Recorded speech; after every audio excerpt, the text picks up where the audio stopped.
What's going on, people? In this episode, we're gonna be checking out the Charvel Pro Mode SoCal Style 2, or the Super Tele. I'm Ray Lanzas, and now we break it down, baby.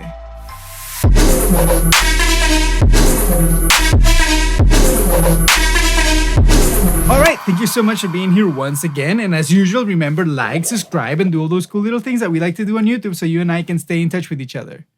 Without further ado, let's just dive straight up and boom! So there we go. The Charvel Pro Mod SoCal Style 2 24HH8TCM. Wow, these guys like literally beat Ibanez with the super memorable names, right? So I think that from now on, we're just gonna call this the Charvel Super Tele. And here we have it in this like matte black finish. And I must add that it's a very, very, very thin finish. So this guitar is going to be very easy to relic. The body is older, as most like Teles and Strats are. And we have a very nicely caramelized maple neck. And wow, man, I've had this guitar for over a year and it still smells nice. A little bit like caramel, honestly. It's like sort of like a maple syrup kind of thing. I mean, I'm pretty sure you've seen a lot of videos already that say the same thing, but it's true. It smells good. Really nice, and I really appreciate that. Okay, let's keep going with it. We have the Fishman Fluence Open Core, or I think they used to be called the Classics, but I think they're called Open Core. Anyway, we have 24 jumbo frets, tiny little inlays, but I think they're like a nice looking paraloid. They're like, it's like very like shiny, and I think maybe you can do a nice little zoom over there. Yeah, it's pretty shiny. I like that about it. We have a 1-ply pickguard in black, and that is gloss, and I think it looks okay. We have a hardtail bridge, we have a tone, we have a volume, this little guy that switches from voices 1 and 2, which is, when it's up here, it's like a vintage PAF, basically. So kind of like a simulation of like a little bit of like a lower output pickup. And then this one is like modern feature. It's like very sizzly. And it's honestly, just to say it right here, plain and simple, it's a little bit too much. For my use case, right? Like maybe for you, that's exactly the position that you like, right? They clocked in like around 20.3 kilo ohms. That's intense. I think they're very, very, very, very pushy, and this guitar forces me to change the way I hit my rig. I have to like lower my preamps before I hit anything in my rig, just because the level is just so different that no matter what I do, everything is like so distorted. I'm basically clipping on the way in, so by the time it gets to my amplifier, I already have no dynamic range anymore. So that's a little bit of an inconvenience, I think, because I have a few other guitars and none of them does that. I can basically manage them with just my volume on board, but in this case I just can't. You have to change your preamp settings, or you're just going to be clipping your interface if you're using a computer, or I guess if you just go to your amp, you're just going to be killing it from the very top, or you're going to have to basically change your whole gain structure. So yeah, I would say maybe that's a little bit of an inconvenience for my case. Maybe it's not for yours, but then again, remember, in this channel we talk a lot about guitars, but in the studio context, right? Anyway, we keep moving. We do have like the metallic bridge wrapping around the pickup, and I think that does add, I'm not sure if that's what's happening, but it does have a lot of twang. Okay, let me flip it around. We have a very, very, very, I think it's like a rubble finish in the back of the neck, and let me tell you, this is probably the smoothest neck I've ever felt in my life. And I've heard about the comments of people saying that the Charvel neck is like a very special kind of neck. And I do agree. And this, I would say maybe Charvel will take the cake when it comes to like the most rolled fretboard edges. So yeah, good one for Charvel there. But maybe, again, to keep a little bit of salt and a little bit of sweet, maybe they took it a little too far, because I find myself like falling over here at the top E. A lot of times I'm just like, of course, right now I'm not gonna do it. But sometimes I find myself that I keep like pulling that string a little bit out of it. Maybe just a little too much rolling on the frets. But overall, it's very nice. Other thing that I want to point out is that as soon as I got this guitar, instant fret sprout. It wasn't just something that you just saw and you were like, oh no, I have fret sprout. No, intense fret sprout. Like as soon as, like maybe like a week after I got the guitar, I couldn't play it. I literally had to sand it down, and I've never done anything like that to a guitar. However, coincidentally, I never actually did a setup on this guitar, and even though I feel like maybe the strings are a little too high for my taste, the combination of that with the jumbo frets, which are like very, very tall and fat, I felt like I could just play pretty much anything that I needed to play, and I never really felt that I needed to change the setup. And I even put 10s, and it came with 9s. So I don't know. That's a pretty good statement about the guitar. And the second thing that I want to say along that same vein is that the neck is super, super stable. I think it does have like the reinforcement rods inside.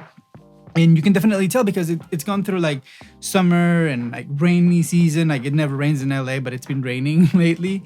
And very hardly ever anything changes in this guitar. Like the tuning doesn't change too much. It just feels good all the time. So I think that's nice, and that's the kudos to Charvel. And I think like the people in the Mexican factory are doing a great job. Like these guitars are really, really, really stellar. Let's keep moving on. Something else about the body, it's a very, very, very contoured body. It has this feature right here. It's a little bit reminiscent of what happens with the Ultras in the little swoop right here that they're using now, the shredder swoop, let's call it. And that's really comfortable. They go really deep on the belly cut as well. And then of course, like everybody talks about where the jack location is, which is in the back. I do like that.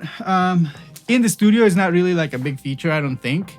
If anything, it's a little bit more complicated than anything else. But whatever, it's a cool feature. I'm not gonna bash it. You know what I mean? It's not made to be plain sit down. But again, sweet and salty, man. Neck divey. As soon as you put a strap on this guitar, it's like, nyeh. It's not a heavy guitar. I think it's 7 pounds and 12 ounces maybe. And but the neck dive is just pretty intense. Let's keep moving. Okay, super nice neck. Like I was saying, we have the locking tuners on a Tele Fender licensed reversed headstock, and I do like that a lot. I feel like it's not like a regular Tele shape, because I feel like this section over here goes a little bit higher than a normal Tele would. I think maybe Ibanez does it kind of like that, maybe. You tell me in the comment section, because I know you guys know about this stuff too. So that's great feature. Great feature too. Luminlace. They make the guitar so easy to read when I'm playing. And I say read like it's a book, but you know what I'm trying to say. So why don't we just keep going and go listen to a few tones. Okay, here we are now that I have my amp going. And let's start by saying that this is my clean amp that I've been using in every single one of my reviews. And I'm going to start on the single coil sort of emulation, or the third voice as they call it to be proper. And the first thing that you're going to notice on the neck position, a lot of buzz. I would have hoped almost that Fishman, out of anybody, would have made them absolutely noiseless. But let's keep moving, whatever. Neck position in the third voicing.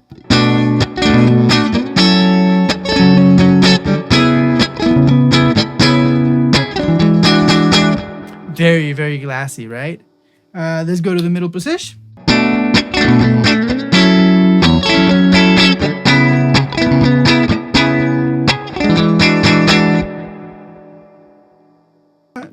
No noise rejection. Well, maybe a little. Yeah, a little. Okay, bridge position.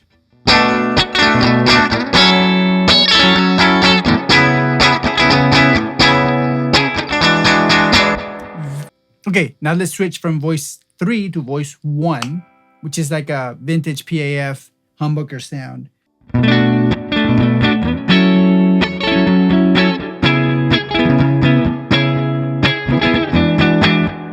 A little bit dull, huh? Now let's go to the middle.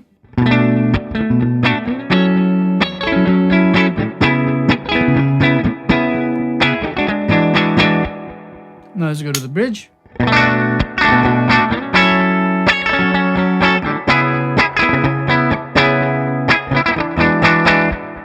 That's a very, very bitey pickup. It sounds really nice in my opinion. Now let's try it with the volume all the way up. Again, the same thing. Neck.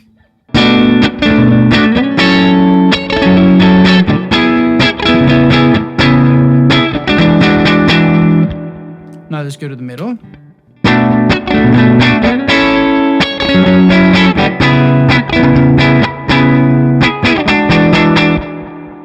Now let's go to the bridge.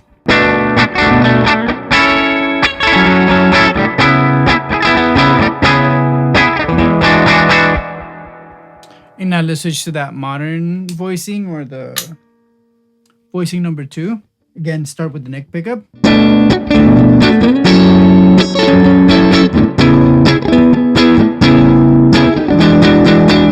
Very, very bright, huh? Now middle.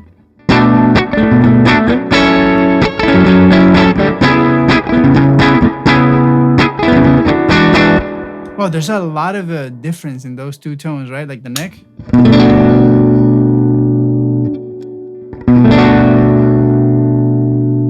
Now let's go to the bridge.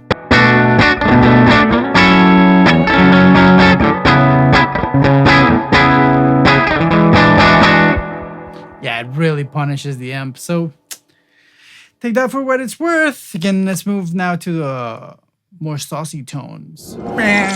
Okay, now we're back, and now we have the gnash. Okay, we're gonna start on voicing 2, I think, and that is the modern. We're gonna start with the volume all the way up in the bridge. Let's go.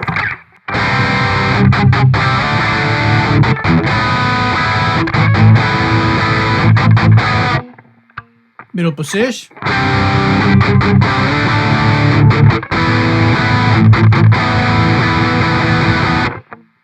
Neck position.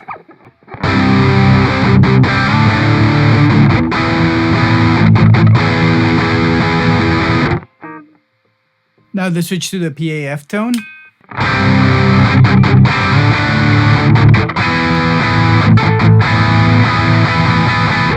Wait, is it me or this sounds better than the modern? Let's hear it.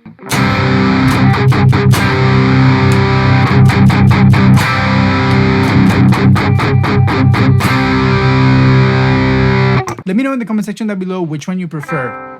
Neck pickup position, I'm gonna start in the modern and then I'm gonna flip up to the PAF sound.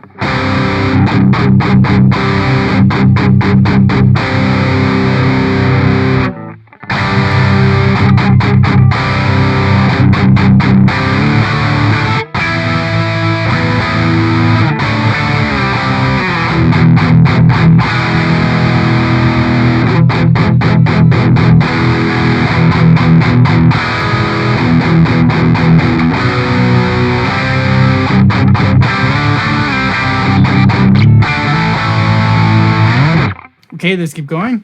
Neck position again.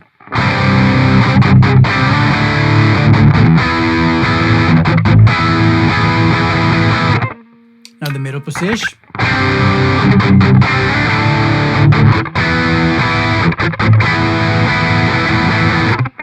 Now the bridge.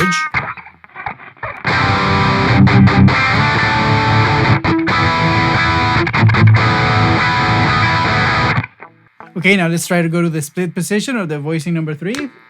Ugh, very noisy.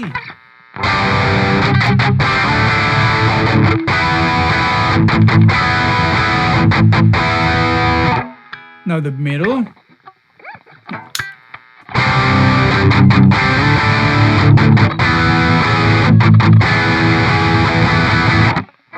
And now the neck.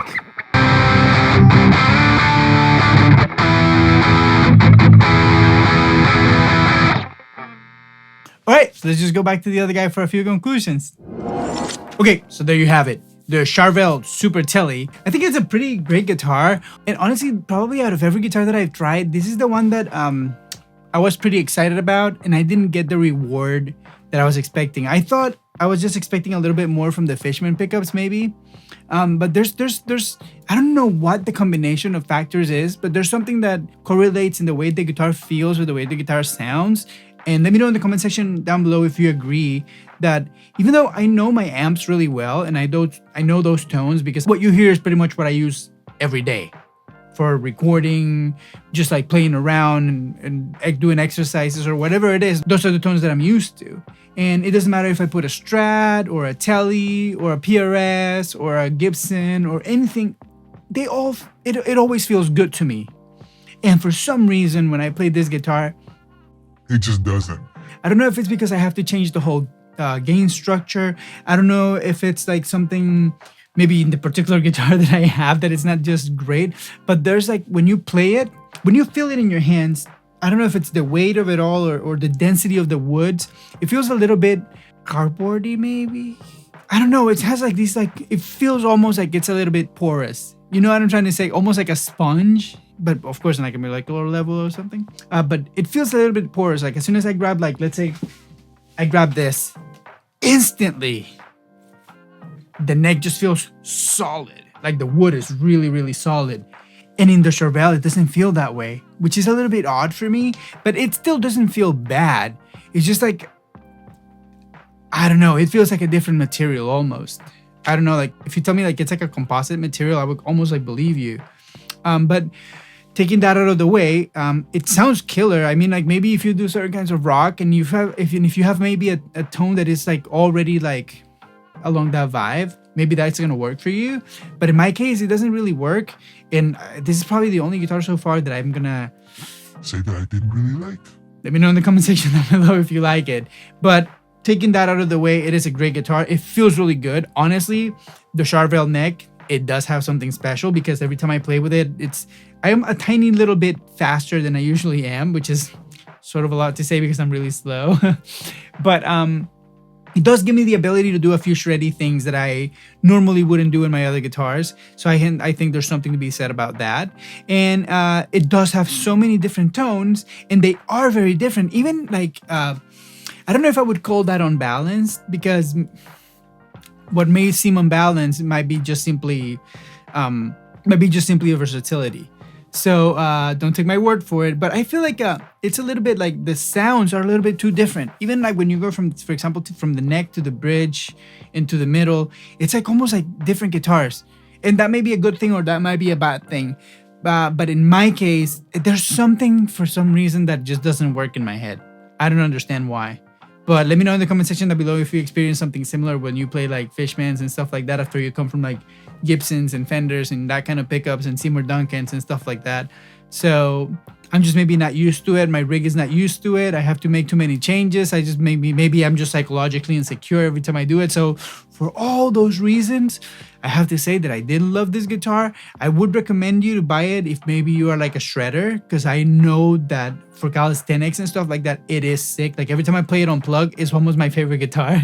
It's as soon as I plug it in that it doesn't give me what I want. So before I keep bashing the poor guitar, remember, like, if you like this video, definitely subscribe, stay warm, stay safe, go to the comment section down below and let me know what you think. Other than that, I'm out.